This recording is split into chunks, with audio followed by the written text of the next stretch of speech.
आप सबको प्रभु यीशु मसीह के नाम से मेरा जय मसीह की। प्रियों में जीवित परमेश्वर को धन्यवाद देता हूँ। परमेश्वर पिता ने इस भोर को दिखाया ताकि आज की सुबह के समय हम परमेश्वर के वचन को सीख सके और परमेश्वर की आशीष को प्राप्त कर सके। इन बातों के लिए प्रियों मैं जीवित परमेश्वर को धन्यवाद देता हूँ। आइए मेरे साथ में परमेश्वर के वचन को पढ़ सकते हैं। भजन संहिता की पुस्तक उसका 46 अध्याय उसका 1 पद। यह ऐसा लिखा हुआ है, परमेश्वर हमारा शरण स्थान और बल है, संकट में अति सहज से मिलने वाला सहायक है। परमेश्वर पिता इस वचन के माध्यम से हम सबों को आशीष दे। प्रियो यहाँ पर भजन संहिता 46 अध्याय में कुलवंशी लोग परमेश्वर के सम्मुख यह बात को कहता है कि परमेश्वर हमारा शरण स्थान है और हमारा बल है।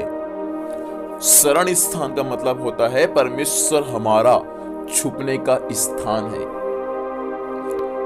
और परमेश्वर हमारा बल है। मेरे प्रियो मैं आज की सुबह आपसे पूछना चाहता हूं, क्या परमेश्वर आपका शरण स्थान है कि नहीं? क्या परमेश्वर आपका बल है कि नहीं? मसीह जीवन में हमारा बल हमारा परमेश्वर है, हमारा बल हमारा परमेश्वर का वचन है। प्रिय इसलिए मैं आपसे कहना चाहता हूं, आप मसीह जीवन में अपने आप को कमजोर समझते हैं, आप अपने आप को निर्बल समझते हैं, तो परमेश्वर के वचन पर आप भरोसा करें। मेरा परमेश्वर आपको वचन के अनुसार बलवान बना देगा।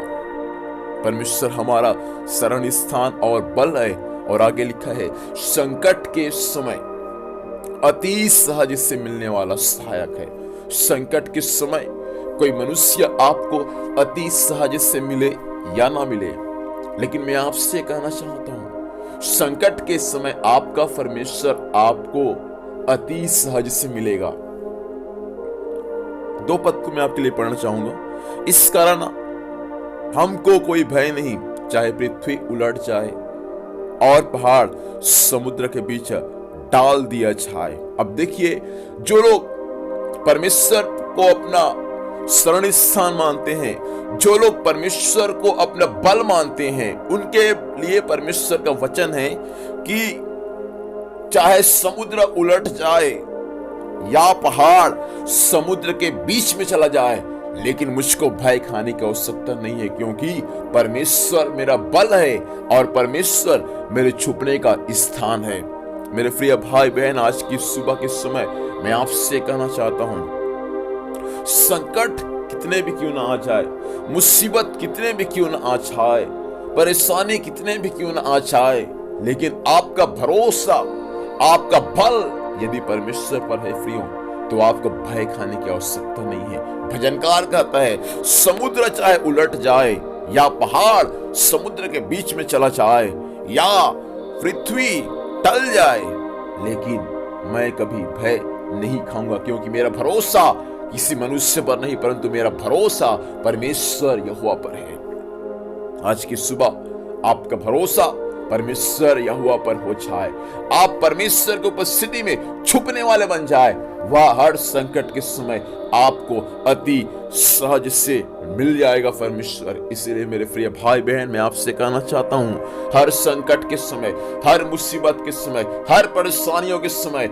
हम परमेश्वर की दुहाई देने वाले हो जाए और हम परमेश्वर के सम्मुख में जाकर हम उसकी महिमा और उसकी बड़ाई करने वाले बन जाए। आइए अपनी आंखों को बंद करें और हम परमेश्वर से प्रार्थना करेंगे। Hallelujah, hallelujah, hallelujah. सर्वशक्तिमान जीवित परमेश्वर पिता, हम यीशु के नाम से प्रभु आज की सुबह आपके सम्मुख में आते हैं। इस वचन के अनुसार परमेश्वर हम प्रार्थना करते हैं, स्वामी आप हमारा परमेश्वर है, संकट के समय अति सहज से मिलने वाला परमेश्वर है। प्रभु हम आपको धन्यवाद देते हैं। जो भाई, जो बहन, जो परिवार स्वामी आज संकट में है, मालिक आज की सुबह वो संकट से यीशु के नाम से आजाद होने पाए। प्रभु सहायता कर, आज से हर एक का छुपने का स्थान बन जा प्रभु, और आज हर एक के जीवन के लिए पिता एक बल बन जा प्रभु। यही मैं आपसे विनती और प्रार्थना करता हूँ। स्वामी आज दिन भर संभाल, स्वर्गीय सुरक्षा दे, जहां भी चाहते हैं पिताजी जाने आने में सहायता कर, हर काम को हमारा आप सफल करें। धन्यवाद स्वामी, आपने प्रार्थना सुना। प्रभु यीशु के नाम से पिता हम आशीष को मांगते हैं, आमीन। प्रभु हम सबों को आशीष दे। आप सबों को जय मसीह की। Praise the Lord.